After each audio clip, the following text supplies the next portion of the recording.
ওপর 25% শুল্ক চাপিয়েছে আমেরিকা। তারপরই প্রধানমন্ত্রী নরেন্দ্র মোদীকে তোপ দেখেছে কংগ্রেস। দলের নেতা জয়রাম রমেশ বলেন, হাউডি মোদি বা নমস্তে ট্রাম্প করে কি লাভ হলো? দেশের অর্থনীতির ওপর আঘাত নেমে এলো। পাকিস্তান চীনের পর আমেরিকাকে ভারতের তৃতীয় শত্রু হিসাবেও চিহ্নিত করেছেন জয়রাম রমেশ। সরব কংগ্রেস নেত্রী প্রিয়াঙ্কা গান্ধীও সাফ বলেছেন, উত্তর দিতে হবে মোদী সরকারকে। Well, everybody has seen कि अमेरिका के राष्ट्रपति जी ने क्या कहा है। टैरिफ के बारे में बोला है और जंग के बारे में फिर से बोला है कि मेरे कहने से भारत और पाकिस्तान दोनों ने जंग रोकी।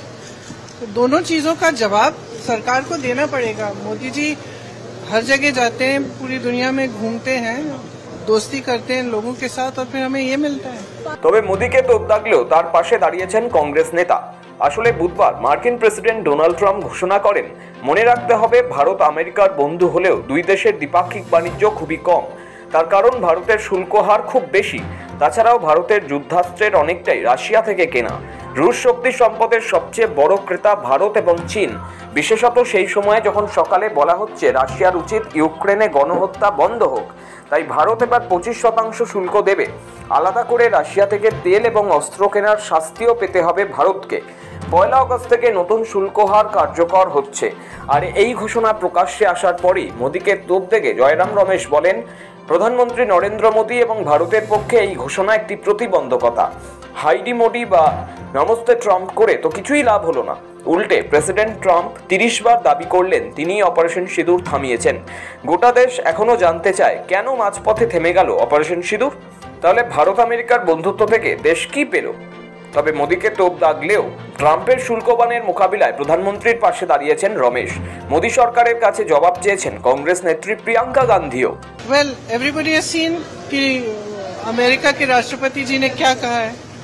टैरिफ के बारे में बोला है और जंग के बारे में फिर से बोला है कि मेरे कहने से भारत और पाकिस्तान दोनों ने जंग रोकी। तो दोनों चीजों का जवाब सरकार को देना पड़ेगा। मोदी जी हर जगह जाते हैं, पूरी दुनिया में घूमते हैं, दोस्ती करते हैं लोगों के साथ और फिर हमें ये मिलता है।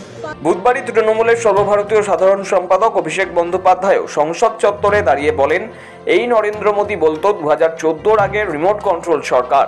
তখন তো অন্তত রিমোট কন্ট্রোলটা দিল্লিতে ছিল, এখন ভারতের রিমোট কন্ট্রোলটা আমেরিকায় রাখা আছে।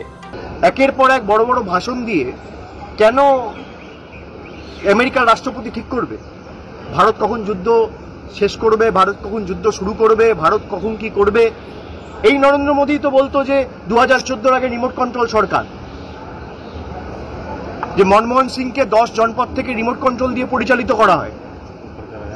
আরে কম করে রিমোট কন্ট্রোলটা দিল্লিতে রাখা থাকতো, এখন তো ভারতের রিমোট কন্ট্রোলটা আমেরিকা রাখা আছে। এই পরিস্থিতিতে ভারত কিভাবে কূটনৈতিকভাবে মোকাবিলা করে সেই দিকেই এখন নজর কূটনৈতিক মহলের। ব্যুরো রিপোর্ট, সময় কলকাতা।